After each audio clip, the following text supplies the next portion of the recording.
Are you getting enough protein? Here's how you know. Certain groups in the US are not getting enough protein, surprisingly so, because most people really do.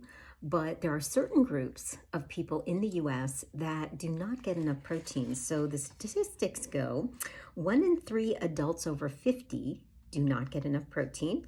7.7% of adolescent females do not get enough protein. 7.2 to 8.6% of older women do not get enough protein.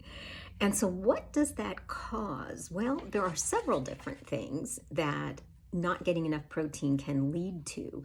One is muscle loss. So protein is essential for maintaining muscle. Deficiency can cause weak muscles, shrinkage of the muscles, and slower recovery time from injuries as well. It can cause a weakened immune system. Not enough protein, body can struggle with to produce antibodies and things like that, making you more vulnerable to infections and different illnesses and things like that. Slow wound healing, which we talked about earlier. Hair, skin, and nail problems, because protein deficiencies can cause brittle nails. Thinning hair, which I solved that problem though. And then dry or flaky skin, because it takes the proteins to maintain that. Increased hunger and cravings, believe it or not. Protein actually helps you regulate your appetite. A deficiency may lead to constant hunger, cravings that people have, which can contribute to overeating and weight gain. It can also cause fatigue and weakness because you're not getting enough protein, building blocks of life. You're not going to have a lot of energy. It can also cause edema, which is swelling. Lack of protein can cause low energy levels, be sluggish, and difficulty in concentrating because you're not getting the building blocks of your brain.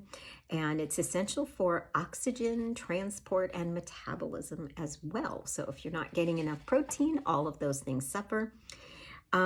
Stunted growth in children. I'm wondering if maybe that's why I'm 5 feet tall, because I did not eat a lot of protein as a kid. So there's another group of individuals in the US that's fairly new that do not get enough protein. And that's people that are on the GLP-1 shots, what you would call the weight loss shots, like Ozempic or Wegovy, Mounjaro, things like that. Because they can be great tools for some people, and they do help you curb your appetite, but it does really limit what you can eat, and that is particularly protein. And so what happens with these medications is that people don't want to eat particularly things that are not like small, sweet things are easier for people who don't want to eat. And so protein usually gets way down there on the list. Again, that contributes to muscle loss. A lot of times people on the weight loss shots or medications are having a hard time. They do lose some, but a lot of times it is more muscle than fat. And then sometimes they'll level off. A lot of times I have some clients that's what happened, and I help them continue on. So muscle loss, fatigue and weakness, like we talked about, hair thinning, slow wound healing, and increased risk of actual malnutrition because they're not getting the protein that they need. And again, that's the building blocks. So I can help. I have helped some of my clients with the fact that they're not getting enough protein. That includes, like I said, older people over 50. And the older they are, the more they tend not to eat protein. So I can help. Message me if any of this resonated with you, whether or not you need to lose weight or you had one of the other issues, one of the other segments of the US that has a tendency toward not eating enough protein and all of those issues that follow. I have a free assessment, no obligation whatsoever. And right now there's wonderful special going on.